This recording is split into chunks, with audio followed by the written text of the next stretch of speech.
I'm ready.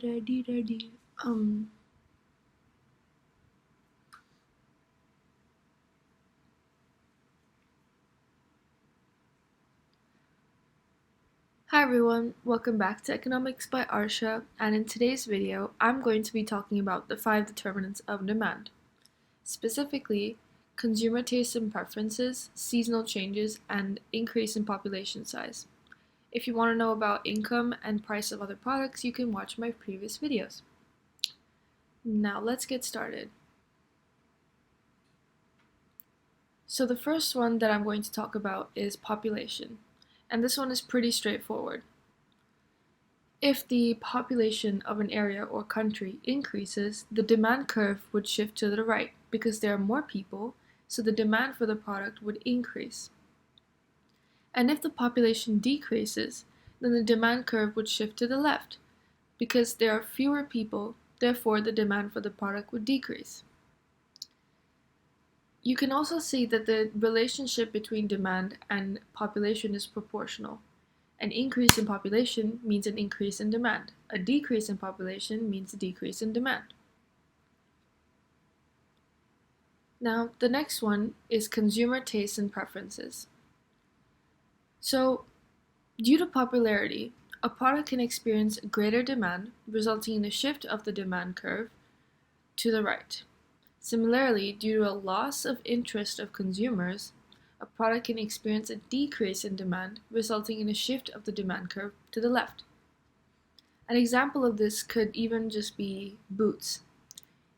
If you see your favorite celebrity wearing boots, or you see it in a movie that you really like, you're more likely to want to purchase that product, not because of a change in price, but simply because someone you adore is wearing them. And so your demand for this product would increase.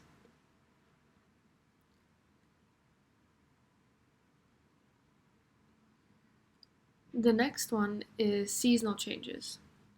So, due to seasonal changes such as, summer to autumn to winter to spring, demand for a product can increase, resulting in a shift of the demand curve to the right, because certain products would be more relevant to that season, and so the demand for such products would increase.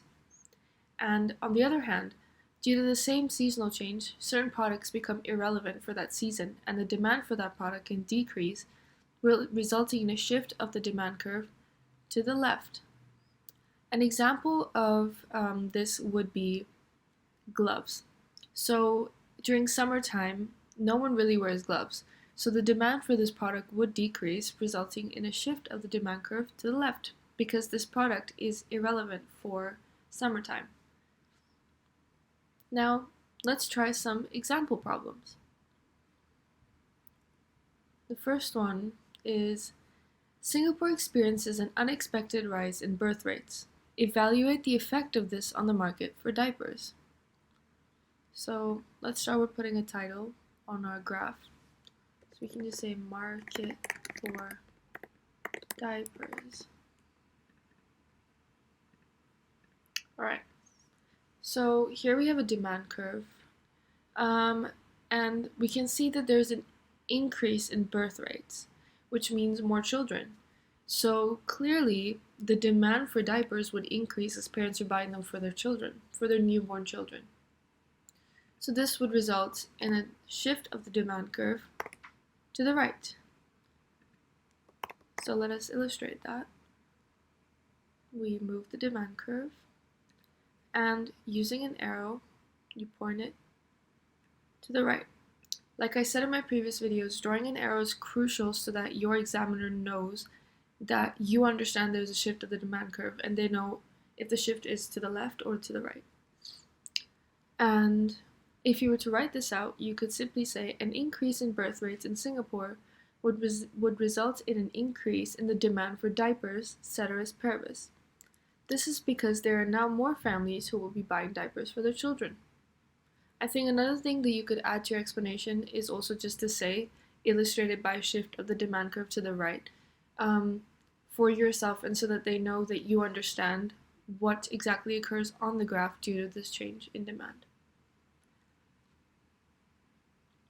So the second question is, There was a recent Vogue fashion show that aired internationally, showcasing models donning jewelry, especially earrings.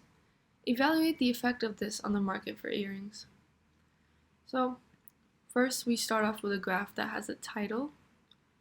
So I think I'll start writing here, market for earrings. And we can just move up here. Alright, so there was a Vogue fashion show showcasing models donning jewelry, especially earrings, which would mean that it's likely that there are going to be more consumers purchasing earrings simply because they would like to be like the models too. So I think what this means is that there would be a shift of the demand curve to the right once again, because the demand for this product would increase. And we would also draw the arrow. And if you were to write out an explanation, you could simply say, the market for earrings would experience an increase in the demand for earrings, illustrated by a shift of the demand curve to the right, ceteris paribus. Don't forget to write this, it's really important. This is due to an increase in the popularity of the earrings due to the Vogue fashion show. Alright, let's move to the next question. Australia has recently begun experiencing spring. Evaluate the effect of this on the market for earmuffs. So, first we write the title. We call this market for earmuffs. Oops. Earmuffs. And we can see here it says that Australia has begun experiencing spring. And I don't think anyone wears earmuffs in spring. That's something that's worn in winter.